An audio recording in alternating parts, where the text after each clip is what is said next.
অতিবার বেরো না, ঝড়ে পড়ে যাবে, কিংবা অতি ছোট আমার হয়েও না, ছাগলে দুমড়ে মুচড়ে তোমাকে খেয়ে ফেলবে। অন্তর্বর্তীকালে আপনার উপদেষ্টা কিংবা সরকার আসিফ নজরুল এবং আরেকজন উপদেষ্টা মাহফুজ অতি দ্রুত গ্রেপ্তার হতে যাচ্ছে। শুধু এটাই না, সমন্বয়কারীরা কি। এদিকে এবার সাবেক প্রধানমন্ত্রী শেখ হাসিনাকে ক্ষমতা ফিরিয়ে দিতে পারে জাতিসংঘ। অন্যদিকে কঠিন বিপদে পড়তে যাচ্ছেন প্রধান উপদেষ্টা ডক্টর ইউনূস। কিছু কথা খোলাখুলি বলে দিতে চাই ইউনূস সাহেব আপনাকে এবং আপনার সরকারকে। শেখ হাসিনা বা আওয়ামী লীগ সরকারের কিন্তু 17 বছরের মাথা খারাপ হয়ে গেছে। তোমাদের মাথা খারাপ হতে 17 মিনিট সময় লাগবে না ভাই। শেখ হাসিনা সরকার বারবার দরকার। শেখ হাসিনা মানে এমনটি, মানে গত 50 বছরে এমনটি শেখ হাসিনা সবচেয়ে বড়, যেগুলো আমার কাছে অনুকরণীয় একজন ব্যক্তি উনি, বিকজ অফ হিজ অনেস্টি। মেসেজটা হচ্ছে যে রাষ্ট্রপতিকে আসলে একটা রেড কার্ড দেওয়া হয়েছে অন্তর্বর্তী সরকারের পক্ষ থেকে, কিন্তু প্রশ্ন হচ্ছে এই রেড কার্ডের আদৌ কতটুকু ভ্যালু আছে। কারণ আমাদের অন্তর্বর্তী সরকার এই রাষ্ট্রপতিকে তারা কিন্তু তার হাত থেকেই শপথ গ্রহণ করেছেন। আরেকটা শাল লিখতে হবে, আকাশের নিচে এবং জমিনের উপরে যতদিন না পর্যন্ত ইনসাফ সব জায়গায় আমরা কায়েম করতে পারছি, আমাদের লড়াই চলবে। লাগামহীন কথাবার্তা বললে তো পালিয়ে যেতে হবে ভাই। আমরা চাই না বিশ্বনন্দিত প্রফেসর ইউনূস সেও দেশ ছেড়ে পালিয়ে যায়। কোন রাজনৈতিক দল বিচার বিভাগের স্বাধীনতা চায় না। রাজনৈতিক দলগুলোর সাথে দূরত্ব সৃষ্টি করতেছে কিছু কিছু উপদেষ্টা, এমন সব উদ্ভট কথা বলতেছে, খামোগায় আর কি একটা ভেজাল তৈরি করতেছেন দেশের মধ্যে। গতকালকে সরকার একটা ঘোষণা দিয়েছে, এই অন্তর্বর্তীকালীন সরকার, যে বিডিআর হত্যাকাণ্ডের পুনর্তদন্ত তারা করবে। তাদেরকে কিসের ক্ষমা করবে? তারা কি ক্ষমার যোগ্য? ক্ষমা হলো জেলখানায়, জেলখানা ছাড়া এদের কোনো ক্ষমা নাই। বারে বারে গুগু তুমি খেয়ে যাবে দান, এবার কিন্তু গুগু তোমার দিতে হবে প্রাণ।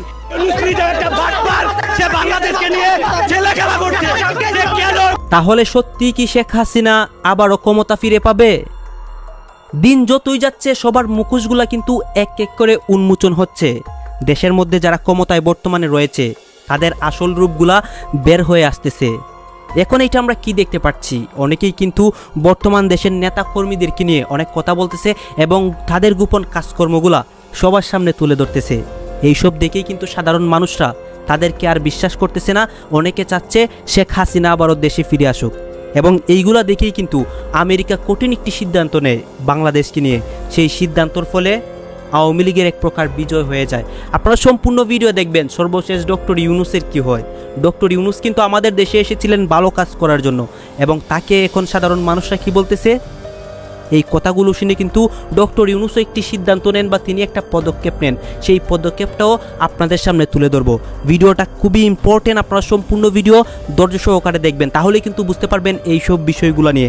সার্জিস, হাসনাত, অন্যদিকে ডক্টর ইউনূস, আসিফ নজরুল সহ সবার বিষয়ে অনেক কথা হবে। তাদেরকে নিয়ে অনেকে আলোচনা করতেছে আবার সমালোচনা করতেছে। তাদের কথাগুলো আপনাদের সামনে এক এক করে ধারাবাহিকলি তুলে ধরবো। ভিডিওটা অনেক লং হবে, আপনারা সম্পূর্ণ ভিডিও দেখবেন, এবং এরই মধ্যে কয়েকটা ইম্পর্টেন্ট ক্লিপ রয়েছে, সেই ক্লিপগুলোও কিন্তু আপনাদেরকে এক পর্যায়ে দেখাবো। আমি আবার বলতেছি আপনারা সম্পূর্ণ ভিডিও দেখবেন শেষ পর্যন্ত। এই যে দেখুন, দায়িত্ব গ্রহণের 4 মাস অতিবাহিত হওয়ার পরও বিডিআর হত্যাকাণ্ডের বিচার নিশ্চিত করতে না পারা অন্তর্বর্তী সরকারের চরম ব্যর্থতা, এমন অভিযোগ জানিয়ে ফেসবুকে স্ট্যাটাস দিয়েছেন বৈষম্য বিরোধী ছাত্র আন্দোলনের নির্বাহী কমিটির সদস্য মাহিন সরকার। বিডিআর হত্যাকাণ্ডে ভুক্তভোগী পরিবারগুলোকে নিয়ে তাই আইন উপদেষ্টা আসিফ নজরুলের কার্যালয় ঘেরাওয়ের কর্মসূচি ঘোষণা করেছেন তিনি, যার সঙ্গে সংহতি প্রকাশ করেছেন বৈষম্য বিরোধী ছাত্র আন্দোলনের আহ্বায়ক হাসনাত আব্দুল্লাহ। সোমবার সন্ধ্যায় এক ফেসবুক পোস্টে তিনি এ ঘোষণা দেন। মাহিনের পোস্ট শেয়ার করে হাসনাত লিখেছেন, আমি আমার ভাই মাহিনের পক্ষে, বিডিআর হত্যাকাণ্ডের বিচার হতেই। সোমবার মাহিন সরকার তার ফেসবুক পোস্টে লেখেন, জুলাই গণ অভ্যুত্থানের একজন নগণ্য অংশীদার হিসেবে আমি মাহিন সরকার বিডিআর হত্যাকাণ্ডের ভিকটিম পরিবারগুলোকে সঙ্গে নিয়ে আগামীকাল 17 ডিসেম্বর আইন উপদেষ্টার কার্যালয় ঘেরাও করব। আমার সঙ্গে যদি কেউ নাও যায়, এমনকি পুরো বাংলাদেশের একজনও যদি আমার পক্ষে না থাকে, তবুও আমি আমার এই দৃঢ় অবস্থান থেকে বিন্দু মাত্র পিছু হটব না। তিনি আরো লিখেছেন, 71-এ বাংলাদেশের আপামর মুক্তিকামী জনতার অর্জিত বিজয়কে পার্শ্ববর্তী রাষ্ট্র ভারত তাদের নিজেদের জয় বলে আখ্যা দিয়ে বিভ্রান্তি ছড়াচ্ছে। এমত অবস্থায় বিডিআর হত্যাকাণ্ডের বিচার নিয়ে অবহেলা করা এবং ভারতের এমন ইতিহাস বিকৃতির স্পষ্ট প্রতিবাদ না জানানো আমাদের স্বাধীন বাংলাদেশের সার্বভৌমত্বের জন্য হুমকি স্বরূপ। এরপর তিনি লিখেছেন, কোন ভিনদেশী পরাশক্তি কিংবা হাজারো শহীদের রক্তের বিনিময়ে ক্ষমতার আসীন হওয়া এই অন্তর্বর্তী সরকারও যদি আমার বিরুদ্ধে অবস্থান নেয়, তবুও আমি বিডিআর হত্যাকাণ্ডের বিচার নিশ্চিতে আমৃত্যু লড়ে যাব। এই বিচার নিশ্চিত না করা পর্যন্ত সংস্কার কার্যক্রম কিংবা কমিশন গঠনের নামে দীর্ঘসূত্রিতার কোনো পদক্ষেপকে আমি গ্রাহ্য করব না। আগামীকাল সকাল 11টায় সচেতন ছাত্র নাগরিকের সঙ্গে কেন্দ্রীয় শহীদ মিনারে দেখা হবে ইনশাআল্লাহ। মাতৃভূমি অথবা মৃত্যু, ইনকিলাব জিন্দাবাদ। আসসালামু আলাইকুম, আমি নাইম দক্ষিণ কোরিয়া থেকে। আসিফ নজরুল এমনকি অনলাইন কিং সাংবাদিক ইলিয়াস বা পিনাকি ভট্টাচার্য বা কনক সারওয়ার, এই অনলাইন কিংদের সাথে শেখ হাসিনা সরকার পতনের আগে তারা একটা টিম হিসাবে কাজ করেছিলাম। শেখ হাসিনাকে কিভাবে পতন করাতে হবে, পতন পরবর্তী বাংলাদেশ আপনার কি হবে, এই সকল কিছু মিলিয়ে একটা অবস্থান আমরা দেখতে পেয়েছিলাম যে অনলাইন অ্যাক্টিভিস্ট বা আরো যারা আছেন তারা সকলে মিলে আপনার শেখ হাসিনা সরকারের পতনে খুবই মেটিকুলাস প্ল্যানলি কাজ করে গেছেন। কিন্তু সরকার পতনের পর নিজেদের ক্ষমতা, আধিপত্য, পাশাপাশি কার কথায় রাষ্ট্র চলবে, অথবা কে কাকে ভারতের রয়্যাল এজেন্ট বানাবেন, অথবা কে কাকে ফেসিস্টের দোসর বানাবেন, অথবা কে কাকে জাতির পিতা উপাধি দেবেন, এই নিয়ে আপনি দেখেন আমাদের এই বড় বড় যে মানুষগুলো আছে প্রকাশ্যে কে কার খাট কটকট করে কাঁপাইছে, কার সাথে কার পরকিয়া হয়েছে, ইভেন নানান ধরনের বক্তব্য কিন্তু এই মুহূর্তে আপনার ইস্যুটা আসছে। তো সকল ইস্যুর পরে আসিফ নজরুলের যেই পদ পদবি, সেখান থেকে তাকে পদত্যাগ করানো অথবা তাকে ব্যক্তিগতভাবে লাঞ্ছিত করানো, অনেক ধরনের আলাপ আলোচনা আমরা কিন্তু অনলাইন প্ল্যাটফর্মে শুনতে পাচ্ছি। তো দিন শেষে কোথাও না কোথাও আজকে যে পরিকল্পনা নিয়েছে বৈষম্যবিরোধী প্ল্যাটফর্ম, আমরা সাংঘর্ষিক অবস্থানে দেখতে পাচ্ছি। সরকারে থাকা উপদেষ্টা পদে যে বৈষম্যবিরোধী নেতারা আছেন, ইভেন যারা মাঠের বাহিরে আছেন, তাদের মধ্যে কিন্তু বিভাজনের প্রথম ধাপ আজকে প্রকাশ্যে। কারণ আসিফ নজরুলের পক্ষে আমরা দেখেছি উপদেষ্টা আসিফ মাহমুদ অবস্থান নিয়েছেন, কিন্তু আইন মন্ত্রণালয় ঘেরাওয়ের যে ঘোষণা আসছে আসিফ নজরুল ইস্যুতে বরাবরই যারা শক্ত ভূমিকা রাখছে হাসনাত সার্জিসরা, তারা আজকে নিচ্ছে আরেক কর্মসূচি। তবে আন্দোলনের ডাকটা এসেছে ভিন্ন জায়গা থেকে। বিডিআর হত্যাকাণ্ড আপনাদের খেয়াল থাকার কথা, বাংলাদেশের ইতিহাসে খুবই জঘন্য একটা ঘটনা ঘটেছে। আমরা কিন্তু এই ঘটনাটার প্রকৃত রূপরেখা বা প্রকৃত সত্যটা আমিও চাই উদ্ঘাটিত হোক। যারা প্রকৃত অপরাধী তাদের সাজা নিশ্চিত করতে হবে। এখন বিডিআর হত্যার বিচার দাবিতে ভিকটিম পরিবারগুলোকে সঙ্গ নিয়ে আইন উপদেষ্টার কার্যালয়, মানে আসিফ নজরুলের যে কার্যালয় আছে, সেটা ঘেরাওয়ের ঘোষণা দিয়েছে বৈষম্য বিরোধী ছাত্র আন্দোলনের অন্যতম সমন্বয়ক মাহিন সরকার। আজকে আপনার 11টায় কেন্দ্রীয় শহীদ মিনার থেকে এই কর্মসূচি শুরু করবে বলে তিনি তার ফেসবুক স্ট্যাটাসের মাধ্যমে জানিয়েছেন। তার পোস্টে তিনি করার পর এই পোস্টটাকে আবার শেয়ার করে একাত্মতা ঘোষণা করেছেন বৈষম্য বিরোধী ছাত্র আন্দোলনের আহ্বায়ক হাসনাত আব্দুল্লাহ এবং সার্জিস রাও। মানে ছাত্ররা বলছে যে দায়িত্ব গ্রহণের 4 মাস অতিবাহিত হওয়ার পরও বিডিআর হত্যাকাণ্ডের বিচার নিশ্চিত করতে না পারা অন্তর্বর্তী সরকারের চরম ব্যর্থতা। এই বিষয় নিয়ে খুবই শক্ত জোরালো ভূমিকা রাখছেন সাংবাদিক ইলিয়াস। তিনি কিন্তু বরাবর এই বিষয় নিয়ে অনেক কথা বলছেন। ইভেন আসিফ নজরুলের উপরে এই বিষয় নিয়ে তিনি খুবই গোস্বান্বিত আছেন। আর এটা নিয়ে গতকালকেও তিনি কিছু কথা বলেছিলেন। তো দেখা গেছে তার কথার পরে এই বিডিআর হত্যাকাণ্ডের বিচার ইস্যুতে আমরা দেখলাম যে ছাত্ররা মাঠে শক্ত হিসাবে অবস্থান নিচ্ছে। বলা হচ্ছে বিডিআর হত্যাকাণ্ডের বিচার নিশ্চিতে কমিশন গঠনে গড়িমসি করে এই সরকার দেশের তামাম জনগণের আকাঙ্ক্ষার বিরুদ্ধে অবস্থান নিয়েছে, যা স্পষ্টতই প্রহসনের শামিল। এদের বক্তব্য 71-এ বাংলাদেশের আপামর মুক্তিকামী জনতার অর্জিত বিজয়কে ভারত তাদের নিজেদের জয় বলে আখ্যা দিয়ে বিভ্রান্তি ছড়াচ্ছে। এমত অবস্থায় বিডিআর হত্যাকাণ্ডের বিচার নিয়ে অবহেলা করা এবং ভারতের এমন ইতিহাস বিকৃতির স্পষ্ট প্রতিবাদ না জানানো স্বাধীন বাংলাদেশের জন্য হুমকি স্বরূপ।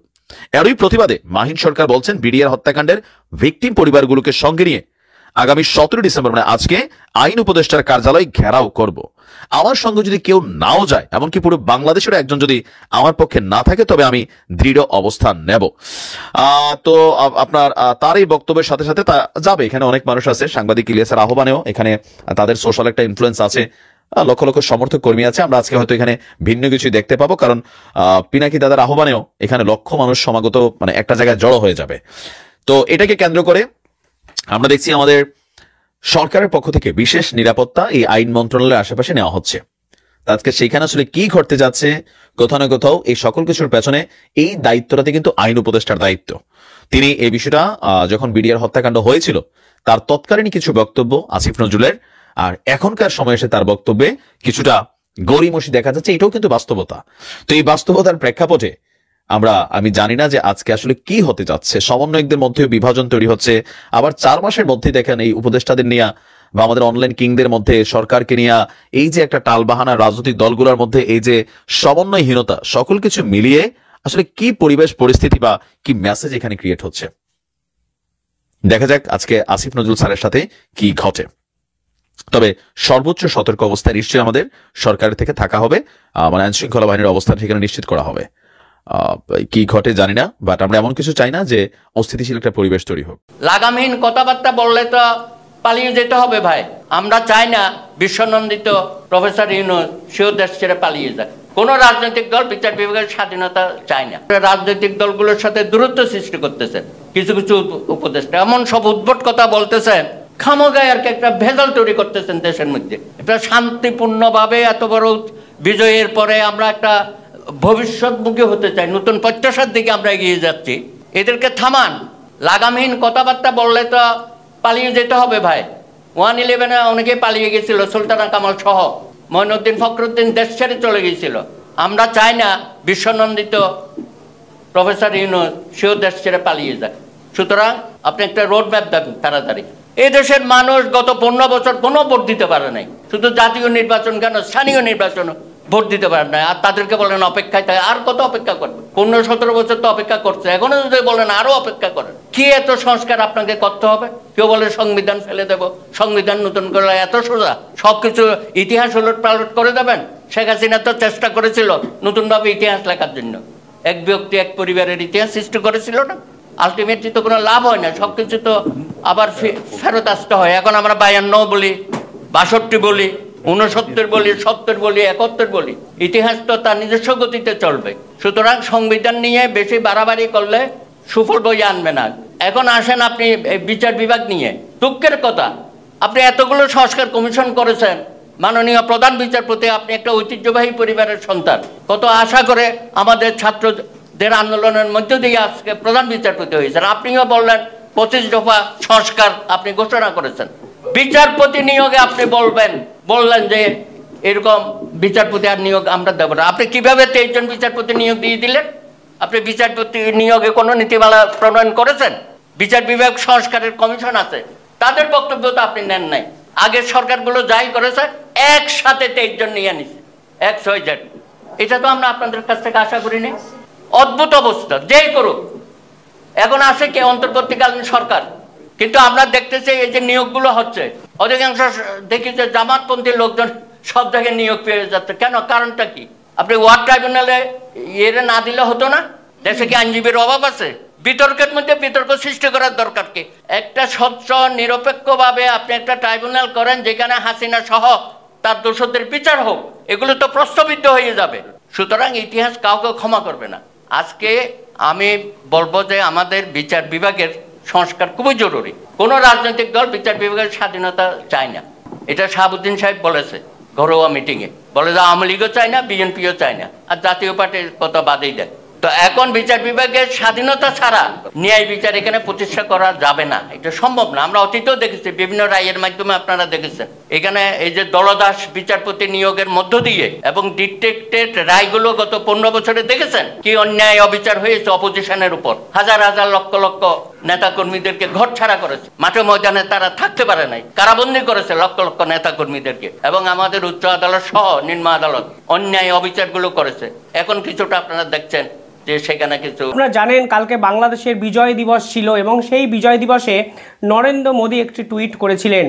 সেই টুইটের বিষয়বস্তু কি, তিনি টুইটে কি বলেছিলেন এবং সেই টুইটের তাৎপর্য কি, তা নিয়ে আমি একটা গোটা প্রতিবেদন এর আগে আপনাদের সামনে তুলে ধরেছি। কিন্তু উল্লেখ্য বিষয় হলো, নরেন্দ্র মোদী বা ভারতবর্ষ এখন যাই বলেন, বাংলাদেশের পক্ষ থেকে একাধিক কর্তা, ব্যক্তি, সমন্বয়ক, উপদেষ্টারা আছেন যে তার বিরোধিতা করতে শুরু করে দেন। তারা বাংলাদেশের মানুষকে দিনের পর দিন ভারতকে সম্পর্কে তো ভুল বোঝানি, উল্টে এই যে জয়শঙ্করের স্টেটমেন্ট কিংবা নরেন্দ্র মোদীর স্টেটমেন্টকে অপব্যাখ্যা করেন।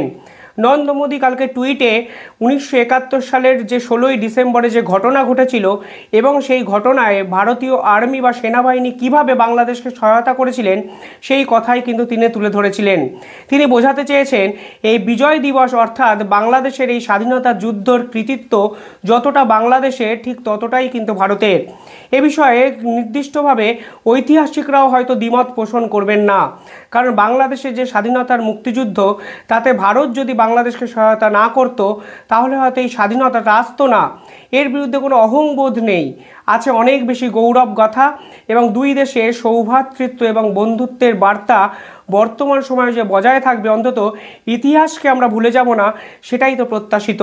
কিন্তু ইউনুস সরকারের একাধিক সমন্বয়ক উপদেষ্টারা এই নরেন্দ্র মোদীর টুইটের পর সম্পূর্ণভাবে ভুল বোঝাতে আসরে নেমে পড়লেন।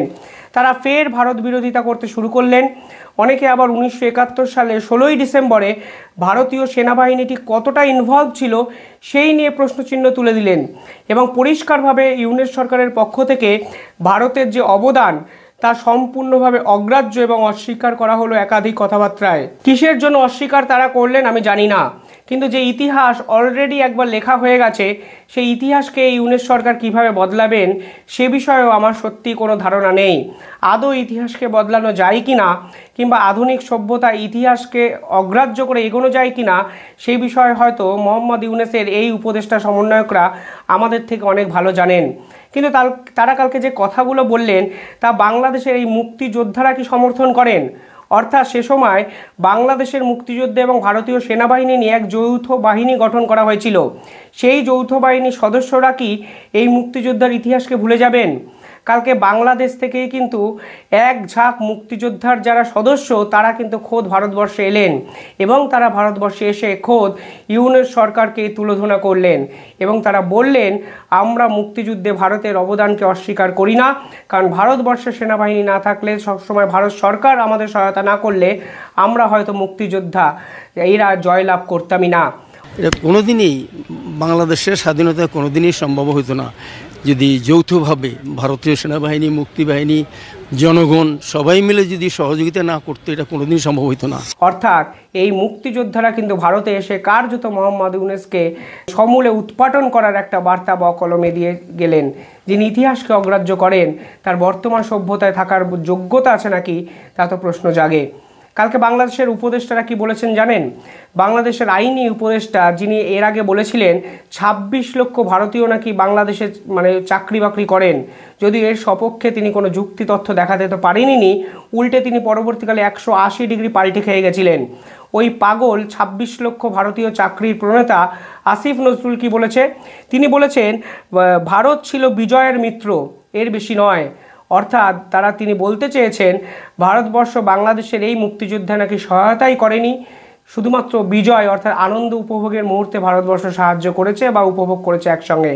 অর্থাৎ এক দেশের উপদেষ্টা বকলমে তিনি আইনমন্ত্রীর পদে আছেন, পোস্টে আছেন, তিনি কার্যত ভারতকে বার্তা দিতে গিয়ে নিজের দেশের যে গৌরবগাথা ইতিহাস সেটাকেই ভুলে যাচ্ছেন। এর থেকে হতদরিদ্র দিন আমার মনে হয় আর কিছু হতে পারে না।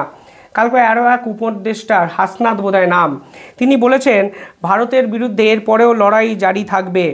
অর্থাৎ ভারতের বিরুদ্ধে তারা লড়তে তো আগ্রহী, অর্থাৎ মাইকের সামনে তারা লড়তে আগ্রহী, সীমান্তে লড়ার ক্ষমতা তাদের নেই।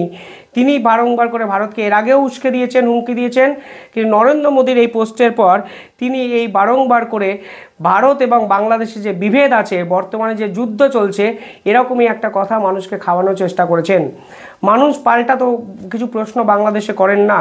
বাংলাদেশে যদি তাদেরকে প্রশ্ন করা হয় বাংলাদেশের বর্তমান আইন শৃঙ্খলার অবস্থা কি, বাংলাদেশের জিনিসপত্রের দামের এইরকম কেন মূল্য বৃদ্ধি, কেন শিক্ষক শিক্ষার্থী সমস্ত জায়গায় বিপর্যয় দেখা গেছে, সেই প্রশ্নের উত্তর এই সকল হাসনাতরা কিন্তু দিতে পারবেন না। কিন্তু ভারত বিরোধিতা এরা এক নাম্বার। হাসনাত বলেছেন এই যুদ্ধ বাংলাদেশের মুক্তিযুদ্ধ, পাকিস্তানের বিরুদ্ধে বাংলাদেশের স্বাধীনতার জন্য এই যুদ্ধ সংগঠিত হয়েছিল, কিন্তু মোদি দাবি করেছেন এটি শুধু ভারতের যুদ্ধ। তাদের বক্তব্য বাংলাদেশের অস্তিত্বই উপেক্ষিত। দেখুন, বাংলাদেশের অস্তিত্ব কেন উপেক্ষিত হবে? 1971 সালে যুদ্ধটা তো বাংলাদেশের স্বাধীনতার জন্য, তাহলে অটোমেটিকলি সেই যুদ্ধের যখন ইতিহাস লেখা হয় বাংলাদেশের কথা অটোমেটিকলি আসবে। কালকে নরেন্দ্র মোদী টুইটে বলেছেন ভারতীয় সেনা সেই যুদ্ধে জান প্রাণ উজাড় করে লড়াই করেছিলেন। এখানে অকারণে এই বিতর্ক সৃষ্টি করে তিনি ভারত বিরোধিতাকে উস্কে দেওয়ার চেষ্টা করে যাচ্ছেন, তা হয়তো একজন আহাম্মক পাগলও বুঝবেন, কিন্তু বাংলাদেশের আপামর মানুষ কি সত্যি বোঝেন? এই প্রশ্ন কিন্তু আমার থেকে গেল। উচ্চ কক্ষের 4 জন সিনেটর, খুবই শক্তিশালী সিনেটর উচ্চ কক্ষের, তারা যে চিঠি দিয়েছে, এই চিঠিটারে যদি আমরা একটু খোলামেলা দেখি, চিঠিটার শতভাগ যাচ্ছে আওয়ামী লীগের পক্ষে, চিঠিটা শতভাগ যাচ্ছে ভারতের প্রধানমন্ত্রী নরেন্দ্র মোদী ডক্টর ইউনূসের কাছে যেই কথাটা বলেছিলেন, বা ভারত প্রতিদিন তাদের সেনাবাহিনী প্রস্তুত করার জন্য যেই কথা বলেন, সংখ্যালঘু শব্দটা ইস্যু করে ভারত প্রতিদিন আমাদের হিন্দু ভাইদেরকে নিয়ে যে বক্তব্য দেন, এই চিঠিটা খোলামেলা যদি আমরা অ্যানালাইসিস করি, এই চিঠিটা টোটালি আমেরিকা পাঠাইছে কার জন্য? ভারতের পক্ষে। আর আওয়ামী লীগের পক্ষেই কিন্তু আমেরিকার এই অবস্থানটা যাচ্ছে। দর্শক, আপনার কি বলা যায়, 4 জন সিনেটর আমি যদি একটু দেখি, এদের নাম হচ্ছে, আজকে আপনার একটা চিঠি তারা প্রকাশ করেছে। বৈদেশিক সম্পর্ক কমিটির সভাপতি Ben Cardin, senator Chris Murphy, Chris van Hollen এবং জেফ মেরকেলে বাংলাদেশের রাজনৈতিক এবং প্রাতিষ্ঠানিক পরিবর্তন চেয়ে ব্যাপক বিক্ষোভের প্রতিক্রিয়ায় চিঠিতে গণতান্ত্রিক সংস্কার, জবাবদিহিতার জরুরি প্রয়োজনীয়তার উপর তারা জোর দিয়েছেন। এটা হচ্ছে পার্ট 1, এটা সুন্দর। দ্বিতীয় অংশটা থেকে ভেজাল শুরু হয়েছে। সিনেটররা হিন্দু সম্প্রদায়ের উপর হামলার জন্য, পাশাপাশি কক্সবাজারে আশ্রয় নেওয়া রোহিঙ্গাদের উপর হামলার জন্য দায়ীদেরকে জবাবদিহিতার আওতায় আনতে কঠোর আইন প্রয়োগ এবং দ্রুত পদক্ষেপ নেওয়ারও আহ্বান জানিয়েছেন। এই জায়গাটা থেকে শুরু হয়েছে তাদের এই চিঠির অ্যালার্জেটিক যেই অবস্থানটা আছে। এর পাশাপাশি আরেকটা অংশ তারা লিখছে যে বাংলাদেশে যখন অনেকে এই নতুন অধ্যায়টি উদযাপন করছে, তখন এই উদযাপনের একটি উল্লেখযোগ্য পরিমাণ সহিংস হয়ে উঠেছে। তো এই সহিংসতাটা কার বিরুদ্ধে? ছাত্রলীগ, যুবলীগ, আওয়ামী লীগের বিভিন্ন, যারা এতদিন বাংলাদেশে একটা প্রেক্ষাপট ছিল যে ছাত্র শিবির শুনলেই ছাত্রলীগ মারত, পুলিশের কাছে ধরাই দিত। এখনও কিন্তু বর্তমানে যে হত্যাকাণ্ডগুলো হচ্ছে আপনি দেখবেন যে একই দৃশ্যপট এখানে দেখা যাচ্ছে। তো তারা সেই জিনিসটাকে কাউন্টার করে বলছে যে আপনার পুলিশের পাশাপাশি পুলিশের উপর যে হামলা হচ্ছে সেটা তারা মেনশন করেছে সংখ্যালঘু হিন্দু সম্প্রদায় এবং শেখ হাসিনা সরকারের সমর্থক বলে মনে করা প্রতিশোধের নথিভুক্ত প্রতিবেদন রয়েছে। তার মানে মার্কিন যুক্তরাষ্ট্র বিষয়গুলোকে দেখছে যে আওয়ামী লীগের সমর্থক বললে অনলাইনে যেমন আপনারা গালাগালি করেন, অফলাইনে যাদের হাতে ক্ষমতা আছে, যারা বিভিন্ন দলের, তারাও কিন্তু একটা সহিংস মেন্টালিটিতে আপনার অবস্থান নিয়ে নিয়েছে। বাট ইউনূস সরকারের জন্য হয়তো খুব বেশি পারছে না, কিন্তু এগুলো আমেরিকা ফোকাস করতেছে বৈশা বৈশা। ঠিক একই বক্তব্য আপনার 5ই আগস্টের আগে বিএনপির পক্ষে কিন্তু আপনার আমেরিকা দিত।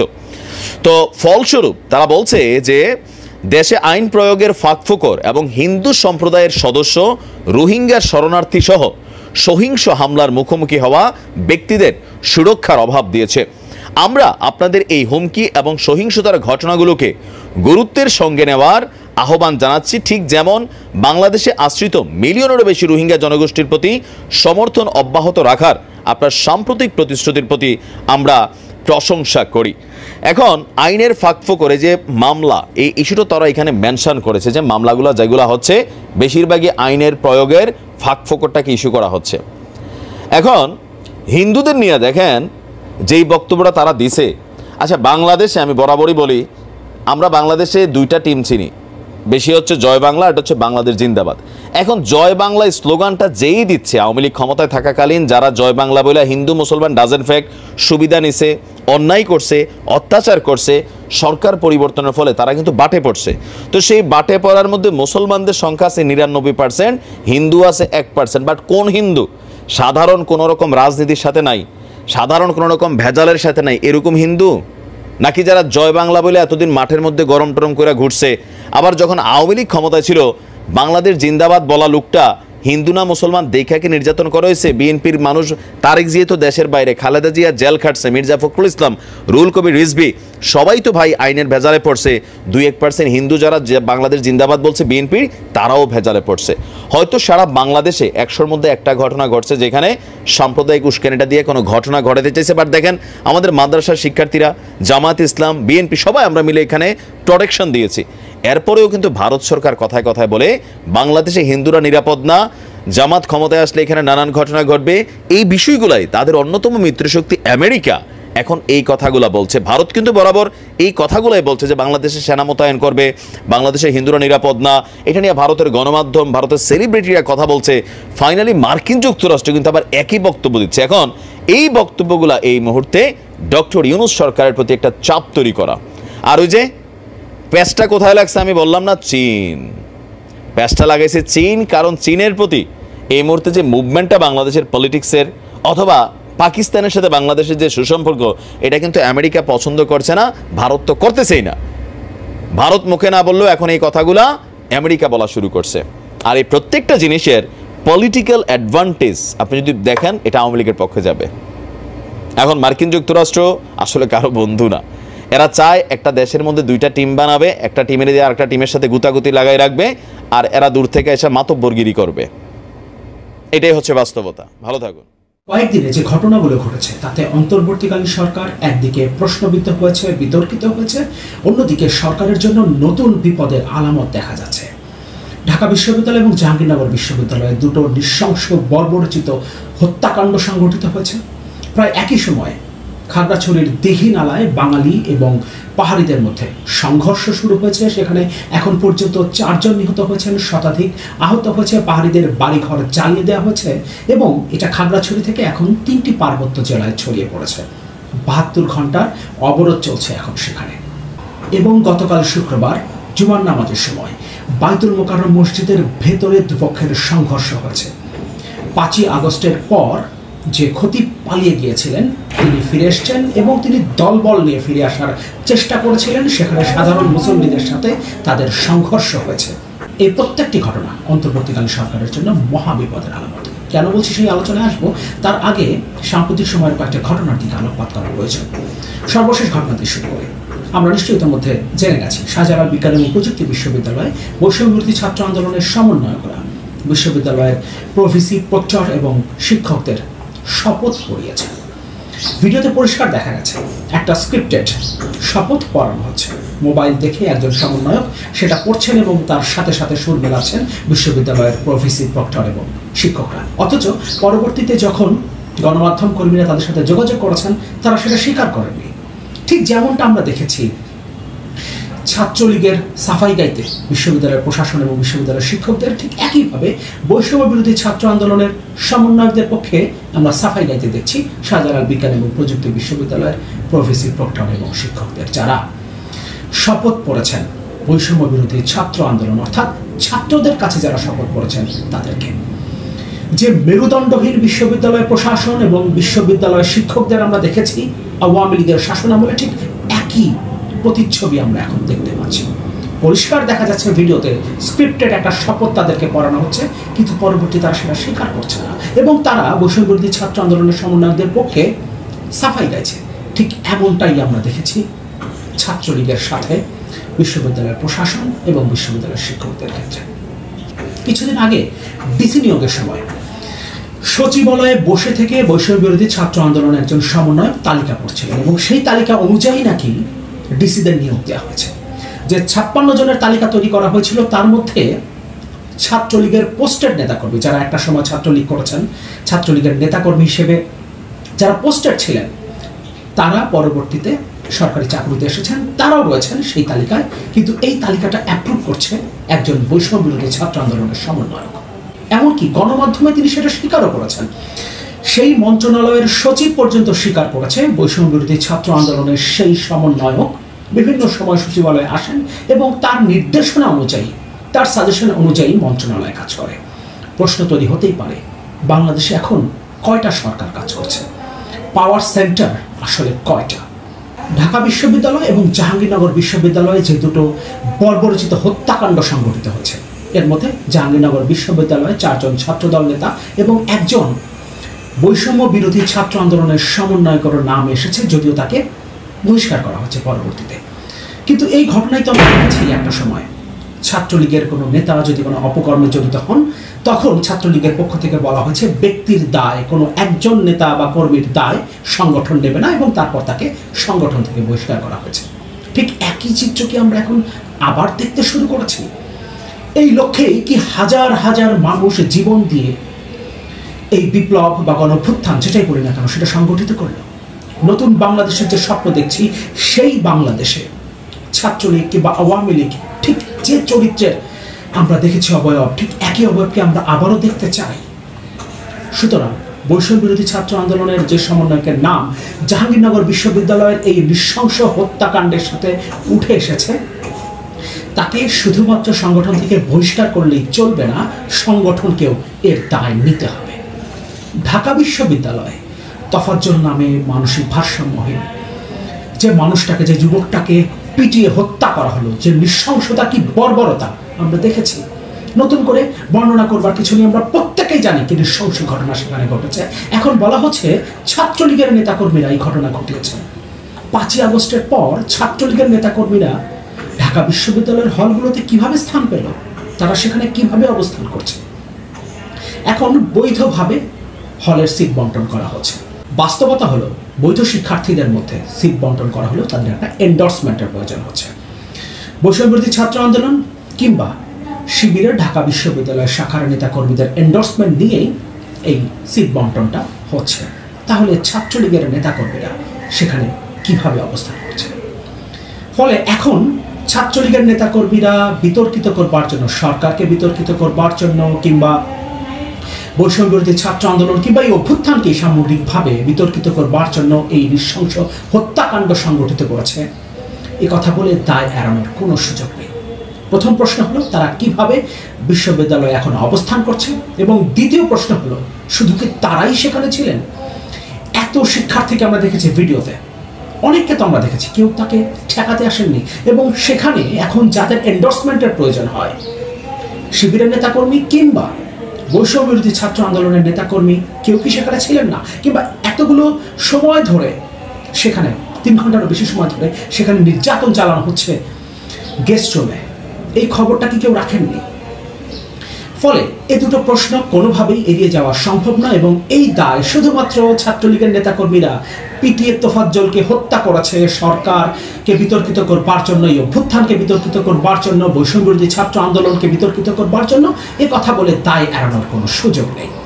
এবং শুরুতেই বলছিলাম, প্রায় একই সময় বাইতুল মোকাররমে মসজিদের ভেতরে সংঘর্ষের ঘটনা ঘটেছে। এগুলো খুব ভালো কোনো আলামত না। স্বৈরাচার সরকারের বেশিরভাগ এমপি মন্ত্রী এখন পর্যন্ত দেশেই আছেন, কিন্তু তাদেরকে গ্রেফতার করা সম্ভব হয়নি। যে ঘটনাগুলো চারপাশে ঘটছে, এগুলোতে তাদের ইন্ধন আছে কিনা, এবং স্বৈরাচার সরকারের এই এমপি মন্ত্রী এবং তাদের দোসররা এই ঘটনাগুলো ঘটানোর চেষ্টা করছে কিনা, সরকারকে বিতর্কিত করার, দেশকে অস্থিতিশীল করার চেষ্টা করছে কিনা, সেটা অনেক বড় একটা প্রশ্ন। এবং সেটা যদি হয়ে থাকে তাহলে সরকার যে কোনো মুহূর্তে প্রচণ্ড রকম বিপদের সম্মুখীন হতে পারে। যে কয়েকজন পালিয়ে যেতে সক্ষম হয়েছেন তারাও এই সরকারকে বিতর্কিত করেছেন। বিশেষ করে সাবেক পররাষ্ট্রমন্ত্রী হাসান মাহমুদ কিভাবে দুবাই হয়ে বেলজিয়াম পর্যন্ত পৌঁছে গেলেন, সেটা অনেক বড় একটা প্রশ্ন। এবং এই ঘটনা একদিকে যেমন সরকারকে তেমনি সেনাবাহিনীকেও বিতর্কিত করে, প্রশ্নবিদ্ধ করে। বৈষম্য বিরোধী ছাত্র আন্দোলন যেভাবে নিজেদের কর্তৃত্ব সব জায়গায় প্রতিষ্ঠা করার চেষ্টা করছে, তাতে একটা প্রশ্ন তৈরি হয়, এখন পাওয়ার সেন্টার কয়টা? ভারতে ডক্টর মনমোহন সিং যখন প্রধানমন্ত্রী ছিলেন তখন বলা হয়ে থাকে দুটো পাওয়ার। গাইজ, আপনারা তো দেখলেন এখানে কি কথা হচ্ছে। অনেকেই কিন্তু অনেক কথা বলতেছে, অনেক নেতাকর্মীদের নিয়ে আলোচনা হচ্ছে, সমালোচনা হচ্ছে। অন্যদিকে ভারত বাংলাদেশের বিষয়ে কিন্তু অনেক কথা হয়েছে। বাংলাদেশ ভারতের মধ্যে আক্রমণ করবে, অন্যদিকে ভারতে কিন্তু বসে নাই, ভারতও বাংলাদেশের মধ্যে আক্রমণ করবে। দুই দেশের মধ্যেই এক প্রকার ঝামেলা চলতেছে এবং দ্বন্দ্ব চলতেছে, এবং এই বিষয়গুলো নিয়েই অনেকে কথা বলতেছে। অনেকে বলতেছে হঠাৎ কখন বাংলাদেশ ভারতকে আক্রমণ করবে, অন্যদিকে ভারত কখন বাংলাদেশকে আক্রমণ করবে, এইসব বিষয় নিয়ে অনেক ভিডিওগুলাই কিন্তু ভাইরাল হয়েছে, সেইগুলো থেকেও আপনাদেরকে কিছু ক্লিপ আপনাদেরকে দেখিয়েছি। দর্শক শ্রোতা, এইসব দেখে আপনাদের কি মনে হচ্ছে? এবং অন্যদিকে তারা যে বর্তমান সরকার দলীয় লোকদেরকে নিয়ে কথা বলতেছে, এইসব দেখে আপনাদের কি মনে হচ্ছে? আপনারা কিন্তু সবগুলা বিষয় নিয়ে কমেন্ট বক্সে কিছু একটা লিখে যাবেন। এবং আপনাদের কাছে আমার একটা ছোট্ট করে রিকোয়েস্ট থাকবে, আমার চ্যানেলটি সাবস্ক্রাইব করবেন এবং পাশে থাকা বেল আইকনটি অবশ্যই বাজিয়ে যাবেন, যাতে করে নেক্সট ভিডিওটা সবার আগে আপনাদের কাছে পৌঁছায়। ধন্যবাদ।